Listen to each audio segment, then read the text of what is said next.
एक उम्मीद सुनहरे ख्वाबों की जो आपने देख रखे हैं अपने बच्चों के लिए, सुनहरे कल की सूरत में। उस सुनहरे कल के लिए हम संवारते हैं आपके बच्चों का मुस्तकबिल। यूनिक ग्रुप ऑफ इंस्टीट्यूशन गुज़िश्ता 33 वर्षों से दिखा रहा है रास्तों को मंजिल, उम्मीद को रोशनी, इल्म से अमल की रवायत, बच्चों के रोशन मुस्तकबिल का ज़ामिन।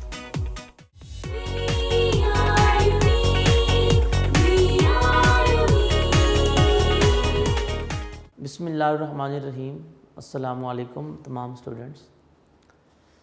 मेरा नाम मोहम्मद तारिक है। तो आज हम 10th क्लास केमिस्ट्री का लेक्चर नंबर 15 डिस्कस करेंगे। तो स्टूडेंट्स, लास्ट टाइम जो हमने डिस्कस किया था पीएच स्केल का कुछ पोर्शन हमारे पास रह गया था, वो हमने पढ़ा था। तो यकीनन आपने उसकी प्रैक्टिस भी की होगी और उसको याद भी किया होगा। वो छोटे छोटे शॉर्ट क्वेश्चन और एमसीक्यूज़ थे। मैंने आपको इसीलिए थोड़ा थोड़ा पढ़ा रहा हूँ ताकि आप साथ साथ उसको याद करते जाएं और उसको समझते जाएं, ठीक है। क्योंकि ये चैप्टर ऐसा है, इसको थोड़ा थोड़ा करके आपको याद करना होता है और उसकी प्रैक्टिस करनी होती है, ठीक है। तो आपने ये काम साथ साथ करना है, रूटीन में ये काम करना है आपने, तो फिर आपको ये चैप्टर बहुत ईजी लगेगा। इस चैप्टर जैसा कोई चैप्टर ईजी नहीं है, बहुत इंटरेस्टिंग चैप्टर है ये, अगर आप इसको साथ साथ करें। इसीलिए मैंने अब जो है थोड़ा थोड़ा पढ़ाना स्टार्ट कर दिया है ताकि आप लोग साथ साथ उसको तैयार भी करते जाएं, ठीक है। तो लास्ट टाइम हमने पीएच स्केल डिस्कस किया था, तो हमने ये भी डिस्कस किया था कि हम पीएच स्केल को क्यों डिस्कस करते हैं। क्योंकि ये एक ऐसा स्केल है जिससे हमें ये आइडिया हो जाता है कि सॉल्यूशन एसिडिक है, बेसिक है या न्यूट्रल है। कैसे पता चलता था? हम पीएच कैलकुलेट करते थे उसकी। हमारे पास कंसंट्रेशन होती थी हाइड्रोजन की, हाइड्रोजन आयंस की, हम उससे पीएच फाइंड करते थे। या कंसंट्रेशन होती थी हाइड्रोक्सिल आयन की, तो पीओएच फाइंड करते थे, जिससे आइडिया हो जाता था कि ये सॉल्यूशन एसिडिक है, बेसिक है या न्यूट्रल है। तो उसी को लेके चलेंगे कि एक तो वो तरीका था कि पीएच से आइडिया हो जाता था हमें कि पीएच फाइंड करके, हाइड्रोजन आयन की कंसंट्रेशन फाइंड करके हम बता देते थे कि ये सॉल्यूशन एसिडिक है, बेसिक है या न्यूट्रल है। तो उसको थोड़ा ब्रॉडर तरीके से हम आज डिस्कस करने लगे हैं। तो आज का जो हमारा टॉपिक है वो है इंडिकेटर्स। पेज नंबर 35 पे है स्टूडेंट्स। टेक्स्ट बुक आप सबके पास होनी चाहिए। पेज नंबर 34 तक हमने सारा कर लिया था। पेज नंबर 35 से हम आगे चलेंगे। इंडिकेटर्स, ये इंडिकेटर्स क्या हैं बच्चे? अभी तक एसिड और बेस का कॉन्सेप्ट चल रहा है, याद रखिएगा। तो वो कहते हैं कि पीएच स्केल के बाद, पीएच स्केल से भी पता चल जाता है कि स्टूडेंट एसिड है, बेस है या न्यूट्रल है। इंडिकेटर्स हैं क्या, ये हमने आज डिस्कस करना है। बेटा मैं इसको स्टार्ट से जो बात आपको बताऊं गौर से सुनना है। इंडिकेटर्स नाम से जाहिर है। इंडिकेटर का वर्ड कहाँ से आया? इंडिकेट से, इंडिकेट करना, किसी भी चीज़ को इंडिकेट करना। क्या इंडिकेट करना? इंडिकेट का मीनिंग क्या होता है? उस चीज़ को आइडेंटिफाई करना,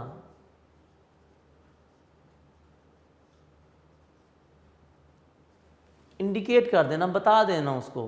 क्या बताना? यहाँ पर क्या मतलब होगा कि ये बताना कि जो इंडिकेट करना, किस चीज़ को इंडिकेट करना? इस चीज़ को इंडिकेट करना कि जो हमारे पास गिवन सॉल्यूशन है, whether our solution is acidic, whether our solution is basic, whether our solution is neutral. Okay, ये इंडिकेट करना, ये आइडेंटिफाई करना कि गिवन सॉल्यूशन एसिडिक है, बेसिक है या न्यूट्रल है। कैसे इंडिकेट करेंगे? ये नहीं कि इंडिकेटर का ये वर्ड मैंने डिराइव किया कि इंडिकेट करना, आइडेंटिफाई करना। क्या आइडेंटिफाई करेंगे? ये आइडेंटिफाई करेंगे कि वो सॉल्यूशन आपका एसिडिक है, बेसिक है या न्यूट्रल। इस सॉल्यूशन की नेचर हमें पता चलेगी। वेदर अ सॉल्यूशन, यानी उसकी सॉल्यूशन की नेचर हमें पता चल जाएगी, राइट। अब इंडिकेटर्स हैं क्या, ये तो हमने चले वर्ड को आइडेंटिफाई किया, वर्ड को मैंने एक्सप्लेन किया कि इंडिकेटर इंडिकेट से आया, इंडिकेट करना, आइडेंटिफाई करना। क्या आइडेंटिफाई करना? ये आइडेंटिफाई करना कि कोई भी सॉल्यूशन है वो एसिडिक है, बेसिक है या न्यूट्रल है। चलें, ये बात भी समझ आई, ये मैंने एक टर्म को लेकर चला हूँ। अब इंडिकेटर्स एक्चुअली हैं क्या? इंडिकेटर्स बेटा एक्चुअली ऑर्गेनिक कंपाउंड्स हैं। इंडिकेटर्स क्या है? ये ऑर्गेनिक कंपाउंड्स हैं। Indicators are organic compounds. Organic compounds तो हैं, क्या करते हैं? आइडेंटिफाई करते हैं, इंडिकेट करते हैं। क्या इंडिकेट करते हैं? ये इंडिकेट करते हैं कि जो गिवन सॉल्यूशन है उसकी नेचर क्या है, एसिडिक है, बेसिक है या न्यूट्रल है, ये इंडिकेट करते हैं। और क्या करते हैं? कहते हैं ये जो ऑर्गेनिक कंपाउंड्स हैं ये एक तो ये इंडिकेट करते हैं एसिडिक सॉल्यूशन है, बेसिक है, न्यूट्रल है। कैसे इंडिकेट करते हैं? क्योंकि ये जो ऑर्गेनिक कंपाउंड्स हैं ना, they give different colour, they show different colour, they give different colour.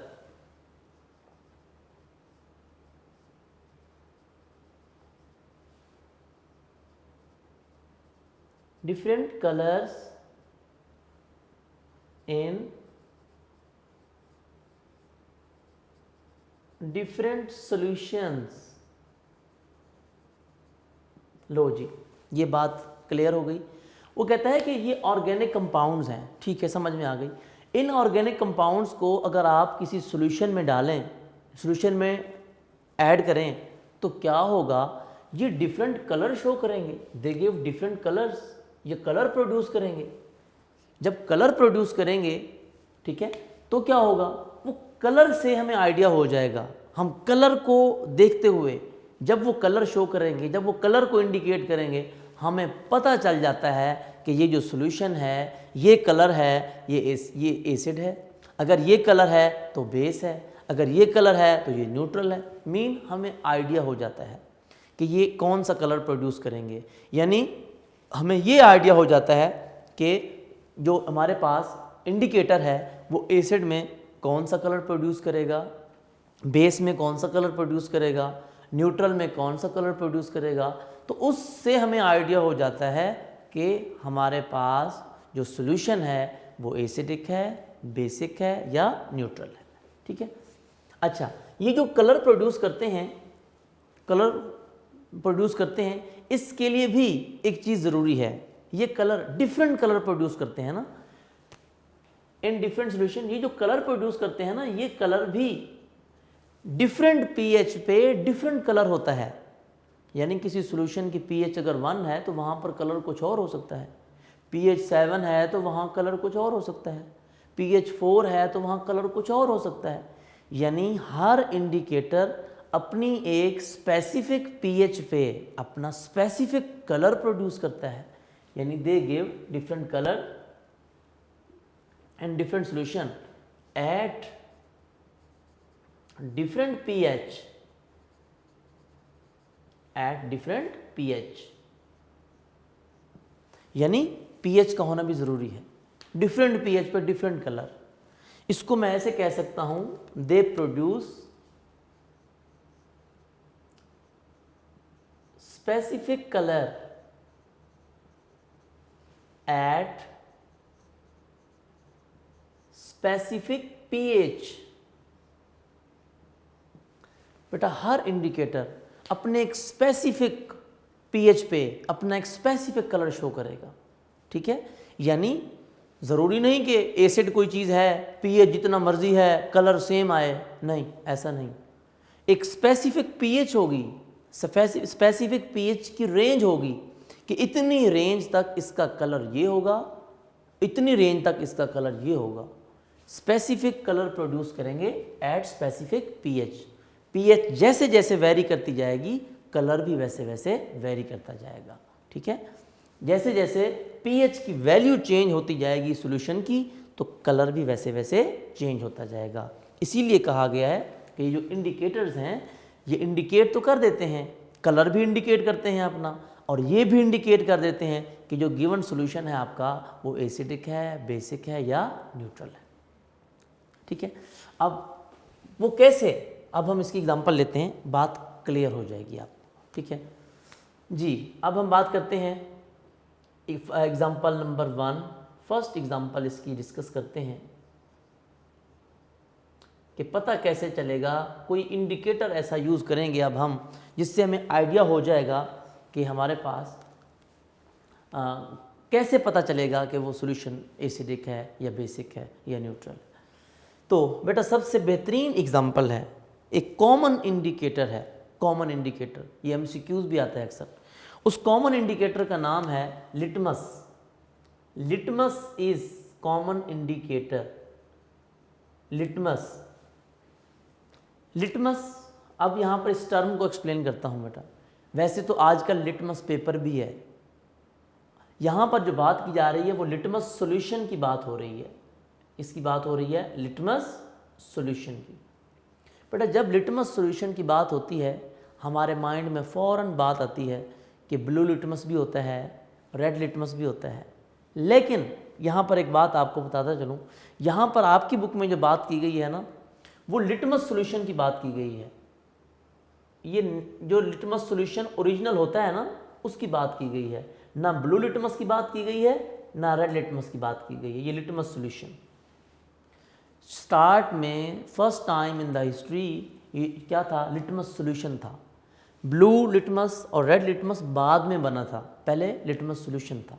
यहाँ पर आपकी बुक में यहाँ पर एक्सप्लेनेशन नहीं दी गई, आपको बता रहा हूँ मैं। लिटमस सॉल्यूशन का अपना कलर कौन सा था आपको पता होना चाहिए, मैं बता देता हूँ, यहाँ पर बुक में मेंशन नहीं है बेटा। इस सॉल्यूशन का अपना जो कलर था वो पर्पल कलर था। पर्पल कलर होता है, ये किस्म का डाई होता है, पर्पल किस्म का एक डाई है ये, अगर देखा जाए तो। ठीक है, ये पर्पल डाई होता है, इससे डाइज होते हैं, वैसे ये पर्पल डाई होता है। ठीक है ना, नेचुरल सोर्स होते हैं इसके। लिटमस सॉल्यूशन जो पहला बनाया गया था, नेचुरल चीज़ों से इसको ऑब्टेन किया गया था, एक्सट्रैक्ट किया गया था। अब ये पर्पल कलर है इसका, पर्पल डाई होता है, लिटमस सॉल्यूशन है।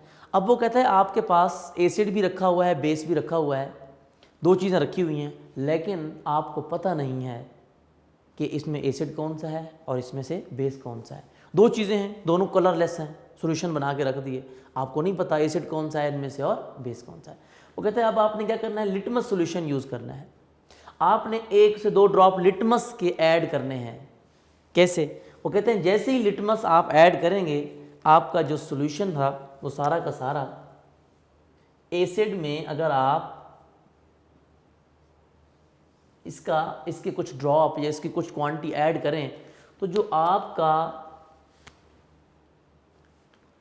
एसिडिक सॉल्यूशन होगा या एसिड होगा, लिटमस सॉल्यूशन यानी पर्पल कलर जैसे ही आप उसमें ऐड करेंगे ना, पर्पल डाई आप ऐड करेंगे उसमें, लिटमस आप ऐड करेंगे किसमें, एसिड में, तो जो आपका एसिड है वो सारा का सारा उसका जो कलर है सॉल्यूशन का वो क्या हो जाएगा, रेड हो जाएगा। यानी लिटमस सॉल्यूशन का जो कलर होता है, litmus solution is red in acid. Acid में रेड कलर शो करेगा। इसी तरह बेस में कौन सा कलर शो करेगा, ब्लू। जैसे ही आप पर्पल कलर की क्वांटिटी, पर्पल डाई की क्वांटिटी यानी लिटमस की क्वांटिटी आप बेस में ऐड करेंगे, वो सारा का सारा जो आपका बेस है उसका कलर क्या हो जाएगा आपके पास, ब्लू। इसलिए मैं ब्लू से लिख रहा हूँ इसको। ठीक है, उसका कलर क्या हो जाएगा, ब्लू। ये जी ब्लू हो जाएगा, ब्लू कलर। यानी ये बेस्ट एग्जांपल थी। This is common indicator. ये एमसीक्यूज भी आ सकता है। Which one of the following is common indicator, litmus. Litmus की बात की जा रही है। तो वैसे बेटा आजकल मैं आपको बताता चलूँ, आजकल लेबॉर्ट्री में हम जब एक्सपेरिमेंट करने जाते हैं ना, वहाँ पर हमें 2 तरह के लिटमस अवेलेबल होते हैं। एक ब्लू लिटमस सॉल्यूशन होता है और एक रेड लिटमस सॉल्यूशन होता है। इसी तरह अब तो पेपर भी आ गया, लिटमस पेपर। एक ब्लू लिटमस पेपर होता है और एक रेड। अगर ब्लू लिटमस पेपर को एसिड में डिप करें, तो ये आप प्रीवियस क्लास में भी पढ़ के आए हैं, asset turns blue litmus paper into red, तब भी रेड हो जाएगा। इसी तरह जो आपके पास बेस है, basis turn red litmus paper, जो रेड लिटमस होगा, रेड को किस में कन्वर्ट कर देंगे, ब्लू में, ठीक है। यानी आप कह सकते हैं कि लिटमस को भी यूज़ करें ना अगर, वो भी एसिड में रेड कलर शो करता है और बेस में ब्लू। और वैसे चेक करना है लिटमस पेपर से, अगर आप ब्लू लिटमस पेपर को डिप करें सॉल्यूशन में और वो क्या हो जाए, रेड, तो आप कहेंगे दिस इज एसिड। और अगर बेस में आपने चेक करना है, बेस में आप रेड लिटमस पेपर डिप करें और वो क्या हो जाए, ब्लू, तो आप कहेंगे वो क्या है, बेस।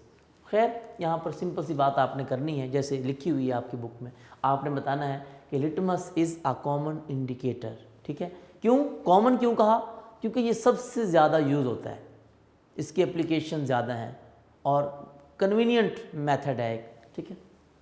लिटमस एसिड में रेड कलर शो करता है, ठीक है, एसिड में रेड कलर शो करता है और बेस में ब्लू कलर। स्टूडेंट्स इसमें कंफ्यूज हो जाते हैं, तो मैं यहाँ पर बताता हूँ। वो कहते हैं कि पता नहीं एसिड में रेड था या बेस में रेड था, ये कन्फ्यूजन आती है ना स्टूडेंट्स को। तो उसका बेहतरीन तरीका मैं बताता हूँ आपको कि बी से बेस और बी से ब्लू, ये याद रखना, बी से बेस भी है और बी से ब्लू भी है, तो ये बी टू बी, राइट, इस तरह बी से बेस भी और बी से ब्लू भी। बाकी बचेगा दूसरा, वो रेड है, वो एसिड में होगा, कॉमन सेंस है, ठीक है, ये क्लियर हुई बात। अच्छा, ये पहली एग्जांपल थी लिटमस की। अब तो लिटमस पेपर आ गए हैं, मैंने बता दिया कि रेड लिटमस पेपर को डिप करें, वो ब्लू हो जाए, रेड ब्लू हो जाए तो वो बेस, और अगर ब्लू लिटमस पेपर रेड हो जाए तो वो एसिड। क्लियर, ये पहली एग्जांपल थी। और भी बहुत सारे इसी तरह के। अच्छा, तो हमने ये की थी, हमने ये भी डिस्कस किया था, मैंने आपको अभी बताया है कि ये जो कलर होते हैं ये भी डिफरेंट पीएच पे होते हैं, यहाँ पर पीएच भी स्पेसिफिक होती है। तो जो लिटमस है ना, ये 0 से लेकर 7 तक पीएच अगर है 0 से 7 तक, तो वो क्या रहेगा, रेड रहेगा। और अगर 7 से एक्सीड करें, यानी 7 के बाद 7 से ऑनवर्ड कहाँ तक, 14 तक, उसका कलर क्या होगा, ब्लू होगा। हाँ जी, तो हम बात कर रहे थे कि अगर 0 से 7 तक है तो रेड कलर, और अगर 7 से 14 तक उसका कलर क्या होता है, ब्लू। यानी ये पीएच की रेंज है, पीएच 7 तक इसका कलर क्या रहेगा, रेड रहेगा, और पीएच 7 से लेकर 14 तक इसका कलर क्या रहेगा, ब्लू रहेगा। तो ये पीएच भी आपने याद रखनी है, पता होना चाहिए। ये पहली एग्जांपल हमारे पास क्लियर हो गई। इसी तरह अब हम इसकी सेकंड एग्जांपल डिस्कस करते हैं। सेकंड एग्जांपल हम इसकी डिस्कस करते हैं। जी, अब हमारे पास एक और इंडिकेटर है जी, एग्जांपल नंबर 2।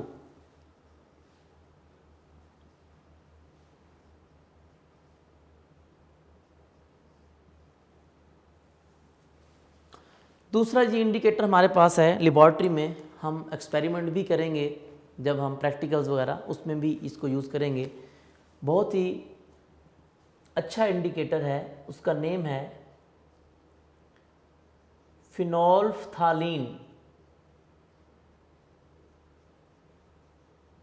फिनोल्फ्थालीन यानी कि दूसरे नंबर पे हमारे पास ये आता है फिनोल्फ्थालीन।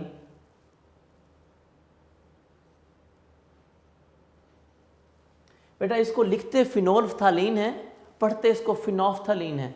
उसमें ये जो एल है ना, ये साइलेंट है, आप पढ़ भी सकते हैं, देखा जाए ना, ये फिनोल है, फिनोल, आगे फिनोल्फ्थालीन, ठीक है। इसको फिनोल्फ्थालीन भी पढ़ सकते हैं, सिंपल इसको कॉमनली फिनोल्फ्थालीन, एल साइलेंट होता है, फिनोल्फ्थालीन पढ़ते हैं इसको, ठीक है। फिनोल्फ्थालीन भी बेटा ये क्या होता है, इंडिकेटर है, ये भी ऑर्गेनिक कंपाउंड है। इससे भी हमें पता चल जाता है कि ये कौन सा सॉल्यूशन एसिडिक है और कौन सा सॉल्यूशन बेसिक है। कैसे, अब फिनोल्फ्थालीन को अगर आप ऐड करें, फिनोल्फ्थालीन का एक ड्रॉप या कुछ ड्रॉप आप एसिड में ऐड करें या बेस में ऐड करें, तो जाहिर सी बात है ये भी कुछ ना कुछ इंडिकेट करेगा, ये भी अपने कुछ ना कुछ कलर शो करेगा, जिससे हमें पता चलेगा कि ये एसिड है या बेस है। तो बेटा फिनोल्फ्थालीन को अगर आप एसिड में ऐड करें, एसिड में उसको डालें, कुछ ड्रॉप उसके डालें, एसिड में इसका कोई कलर ही नहीं आता, ये कलरलेस रहता है, कलरलेस, ठीक है, इसका कोई कलर नहीं आता। और अगर बेस में आप फिनोल्फ्थालीन का एक ड्रॉप या कुछ ड्रॉप उसमें ऐड कर दें, बेस में ये कलर प्रोड्यूस करता है। बेस में इसका जो कलर आता है वो आता है रेड, ठीक है, रेड कलर आता है इसका। अच्छा, आपकी बुक में रेड लिखा हुआ है तो हम यहाँ पर बेटा रेड ही मेंशन करते हैं। वैसे जब आप प्रैक्टिकल्स करेंगे आप देखेंगे ये प्योर रेड नहीं होता, ठीक है ना। कुछ बुक्स में पिंक भी लिखा होता है, लेकिन प्योर पिंक भी नहीं होता, डार्क पिंक और रेड के बिटवीन होता है कलर इसका। कोई ना कंफर्म रेड होता है, ना कंफर्म बिल्कुल क्या होता है, पिंक होता है। तो कहीं पर रेड लिखा होता है, कहीं पिंक। आपकी बुक में रेड लिखा हुआ है तो आपने रेड ही लिखना है। आपने अगर पिंक लिख दिया तो गलत हो जाएगा, ये ख्याल रखना है आपने रेड ही लिखना है, आपने अपनी बुक के अकॉर्डिंग ही चलना है, ठीक है। अच्छा, तो फिनोल्फ्थालीन को अगर एसिड में ऐड करें तो ये कलरलेस रहेगा, अगर बेस में डालें तो क्या होगा, रेड। यानी फिनोल्फ्थालीन जब भी यूज़ किया जाएगा, एसिड में ऐड करेंगे तो कोई कलर नहीं आएगा, हम समझ जाएंगे कि ये क्या है, एसिड है। और अगर हमने बेस को चेक करना है, उसमें जैसे ही 1 से 2 ड्रॉप ऐड करेंगे उसमें फ़ौरन उसमें कलर आ जाएगा रेड, सॉल्यूशन का कलर चेंज हो जाएगा, हम समझ जाएंगे ये क्या है, बेस। इसमें भी पीएच की रेंज है, ज़रूरी नहीं कि हर पीएच पे शो कर रही है, नहीं।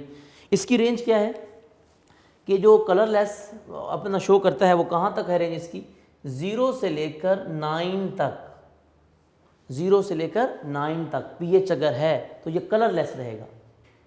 9 पीएच तक इसका कोई कलर नहीं होगा, याद रखिएगा बच्चे, 9 पीएच तक इसका कोई कलर नहीं होगा। 9 से जैसे ही आप एक्सीड करेंगे, 9 तक कोई कलर नहीं है, 9 से बढ़ेंगे आप, यानी कि 9 से ऑनवर्ड 10, 11, 12, 13, 14 मीन 9 से 14 तक, अब उसका कलर क्या होगा, रेड होगा। यानी ये भी इसकी पीएच की रेंज है, पीएच रेंज यानी 9 तक इसको कह सकते। कलरलेस कहाँ तक रहेगा, पीएच 9 तक, पीएच 9 तक कलरलेस रहेगा, और पीएच 9 के बाद 14 तक बाकी जो रहेगा 9 से 14 तक ऑनवर्ड वो क्या रहेगा, रेड रहेगा। 9 तक इसका कोई कलर शो नहीं होगा, 9 तक ये कलरलेस ही रहेगा। जैसे ही 9 से वैल्यू बढ़ेगी, 9 से कम होगा तो कलरलेस, जब 9 वैल्यू आ जाएगी और 9 से एक्सीड करने लगेगी तो उसका कलर क्या होना शुरू हो जाएगा, रेड हो जाएगा। समझ आ रही है बात की। तो आप कह सकते हैं, ये एमसीक्यूज़ भी आ सकते हैं, ठीक है।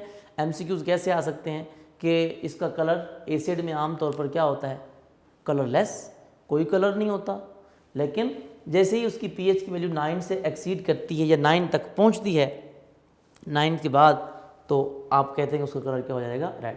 9 तक कलरलेस रहेगा, 9 के बाद 9 से ऑनवर्ड 10, 11 जैसे ही 9 से वैल्यू बढ़ना शुरू होगी वो क्या हो जाएगा, रेड हो जाएगा। तो आपने ये ख्याल रखना है कि 9 पीएच तक ये कलरलेस रहेगा, ठीक है। अच्छा, ये भी पीएच हमने साथ मेंशन कर दी। लास्ट एग्जांपल है जी हमारे पास, example number 3।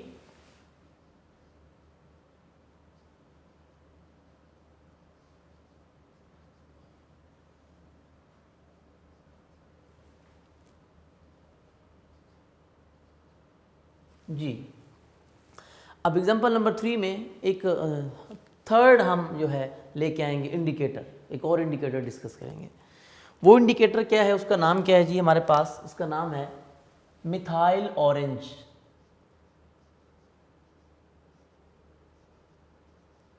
Methyl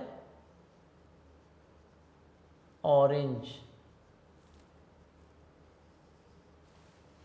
methyl orange नाम तो बहुत अच्छा है इसका, क्योंकि उसमें ऑरेंज है, लेकिन इसमें ऑरेंज होता नहीं है, ठीक है। मिथाइल ऑरेंज नाम से है, इसका कलर ऑरेंज होता है, ऑरेंज कलर होता है इसका। इसका जो सॉल्यूशन बनाते हैं ना मिथाइल ऑरेंज का, उसका कलर क्या होता है? ऑरेंज। ऑरेंज कलर का सॉल्यूशन होता है इसका, इसी वजह से इसका नाम रखा गया मिथाइल ऑरेंज। ठीक है, मिथाइल ऑरेंज इसका। अब ये भी इंडिकेटर है, ये भी ऑर्गेनिक कंपाउंड है। ठीक है, अब ये भी अपने डिफरेंट कलर शो करता है, डिफरेंट कलर शो करेगा एसिड में, बेस में। कैसे? अब अगर आप मिथाइल ऑरेंज की कुछ क्वांटिटी एसिड में ऐड करें तो देखेंगे कौन सा कलर आता है। बेसिक में ऐड करें बेस में तो कौन सा कलर आता है, ये देखना है हमने अब। ठीक है, अब देखें different indicators different colour show कर रहे हैं अपने, और डिफरेंट पीएच पे शो कर रहे हैं। ठीक है, ये ख्याल करना है। अब मिथाइल ऑरेंज का उसका अपना कलर तो ऑरेंज है, जैसे ही उसको आप एसिड में ऐड करते हैं, स्ट्रॉन्ग एसिड हो, ये स्ट्रॉन्ग एसिड में कलर शो करता है। यहाँ पर मैं लिख देता हूँ, एसिड क्या होना चाहिए? स्ट्रॉन्ग, वीक ना हो, स्ट्रॉन्ग एसिड हो, यानी पीएच की वैल्यू कम से कम होनी चाहिए।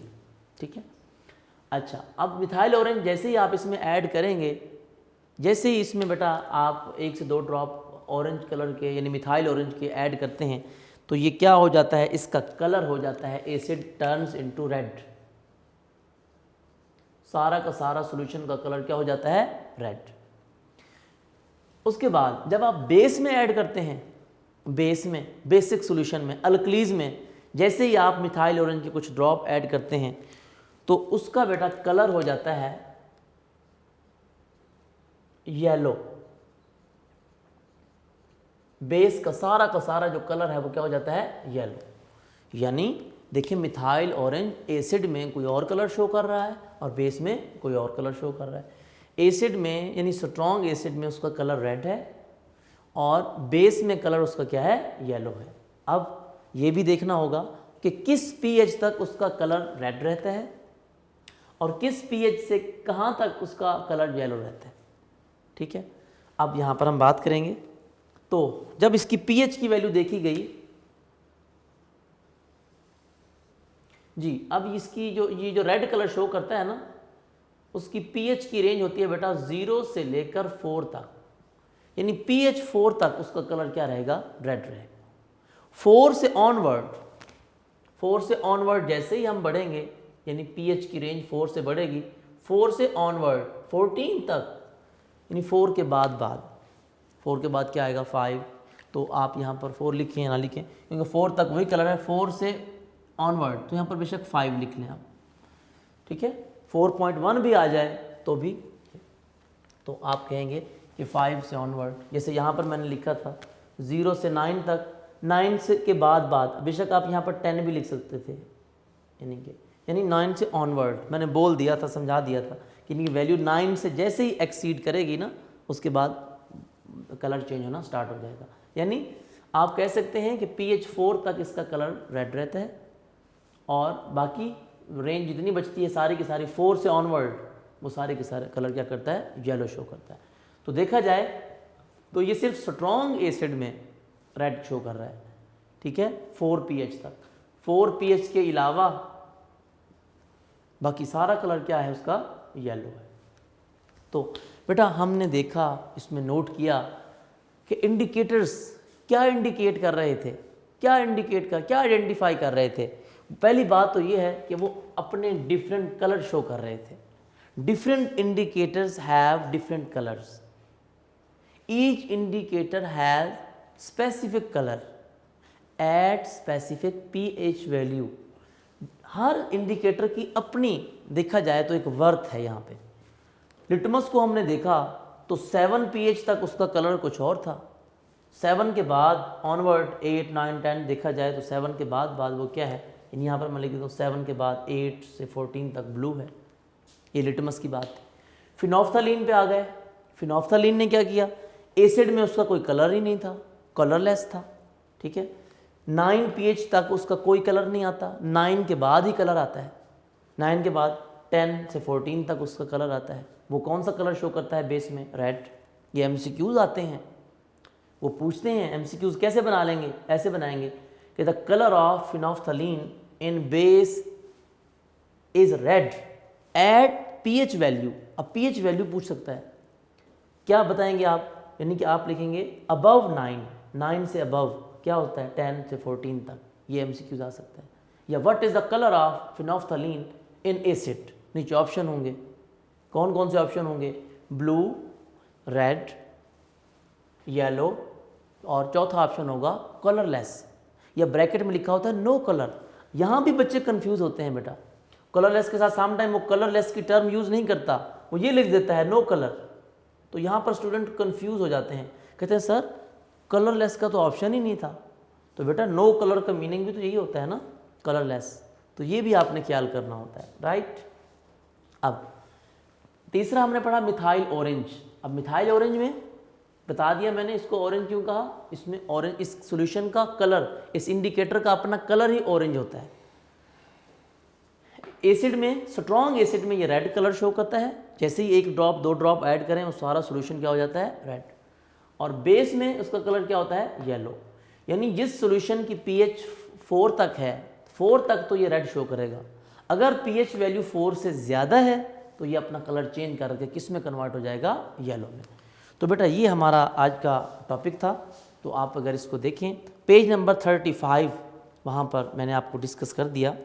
तो ये शॉर्ट क्वेश्चन के तौर पे तो बहुत ही इम्पोर्टेंट है, लॉन्ग क्वेश्चन में इतना ज़्यादा नहीं आता, लेकिन शॉर्ट क्वेश्चन के लिहाज से तो ये बहुत ही इम्पोर्टेंट है। लाजमी तौर पर इसमें से एक शॉर्ट क्वेश्चन उठाते हैं, क्वेश्चन आ जाता है व्हाट आर इंडिकेटर्स, या right names of any 2 indicators. तो मैंने आपके सामने जो इंडिकेटर्स बोले हैं ना, तो आपने वही इंडिकेटर बताने हैं, कौन कौन से, या तो आपने बताना है लिटमस सॉल्यूशन, लिटमस की बात करनी है, या आपने बात करनी है सेकंड नंबर पे फिनोल्फ्थलीन की, या आपने बात करनी है किसकी, मिथाइल ऑरेंज की। इसके अलावा कोई आपने नाम नहीं लिखना। तो हमने पढ़े ही 3 इंडिकेटर हैं, तो जब पढ़े ही 3 इंडिकेटर हैं हमने, तो इसके अलावा आपने कोई नाम ही नहीं लिखना, ठीक है ना। इसमें स्टूडेंट कंफ्यूज हो जाते हैं, आगे हम 1-2 टॉपिक और पढ़ेंगे ना, वो तो उसमें वो उनको मिक्स कर देते हैं। तो इसमें बच्चे लिख देते हैं बाद में pH स्केल, और pH स्केल कोई इंडिकेटर नहीं है, ये ख्याल करना है आपने। आपने ये 3 नाम लिखने हैं, number 1 litmus, number 2 phenolphthalein, number 3 methyl orange. तो इनके कलर पता होने चाहिए। ये MCQs आ चुका है पेपर में कि what will be the colour of methyl orange in basic solution in alkalis. और यहाँ भी ख्याल करना है, बेस की बात की जाए या अल्कलीज की बात की जाए, एक ही बात होती है। बेस का वर्ड बोले वो या अल्कलीज का बोले, समझ जाएं आप। अल्कलीज और बेस मीन कलर तो वही होगा ना, जो जितने भी अल्कलीज हैं वो सारे के सारे बेस होते हैं। तो आपने बताना है कि उनका कलर, और मिथाइल ऑरेंज का बेस में येलो, किस pH रेंज पे बताना है आपने कि ये कलर कब होगा, 4 से अबव। यानी इसको आप ऐसे भी लिख सकते हैं, ये 0 से 4 अबव pH 4 से अबव क्या होता है 5, तब उसका कलर क्या होगा, येलो। इसको आप लिख सकते हैं 7 तक pH क्या, लिटमस का कलर क्या रहेगा, रेड, अबव 7 पे क्या हो जाएगा, 7 से अबव क्या हो जाएगा, ब्लू। इस तरह भी लिख सकते हैं, इस तरह क्वेश्चन भी आ सकता है। इसी तरह फिनोल्फ्थलीन का लिखेंगे आप, pH the phenolphthalein remain colourless at pH value 9, above 9, above pH 9 से अबव क्या हो जाएगा उसका कलर, रेड। तो ये छोटी छोटी बातें थी बेटा। इसका टेबल भी बना हुआ है और बाकायदा आपके पास यहाँ पर कलर भी शो किए हुए हैं, ठीक है, लिखा हुआ है, pH भी बताई गई है। तो इसमें आपको आपने अच्छी तरह इसका टेबल ख़ास तौर पे जो बना हुआ है ना, वहाँ पर भी रेंज दी गई है कि मिथाइल ऑरेंज का कलर रेड कहाँ तक है, 4 तक। मैंने आपको पहले बोल दिया, यहाँ भी 4 लिखा हुआ है, और 4 से अबव क्या है, येलो। सेम लिटमस की बात कर रहा है, 7 तक उसका कलर क्या है, रेड, और 7 से अबव क्या है, ब्लू। इसी तरह फिनोल्फ्थलीन 0 से लेकर 9 तक दिखा हुआ है, pH eight which colour changes, 9 तक उसका कलर कलरलेस, 9 के बाद क्या हो जाएगा, चेंज होना शुरू, अबव क्या हो जाएगा, रेड। तो ये बेटा पेज नंबर 35 सिर्फ हमने आज डिस्कस किया। तो ये था हमारा बहुत ही इंटरेस्टिंग टॉपिक। जब आप प्रैक्टिकल्स करेंगे तो ये इंडिकेटर सारे आप यूज़ करेंगे, ठीक है। वहाँ पर डिफरेंट कलर्स भी देखेंगे। तो ये छोटा सा टॉपिक था लेकिन इम्पोर्टेंट टॉपिक था। आपने इसको तैयार करना है और इसको मतलब इसके कलर वगैरह, इसकी पीएच की वैल्यूज़ वगैरह भी याद कीजिएगा और अपना बहुत सारा ख्याल रखिएगा। अल्लाह हाफिज़।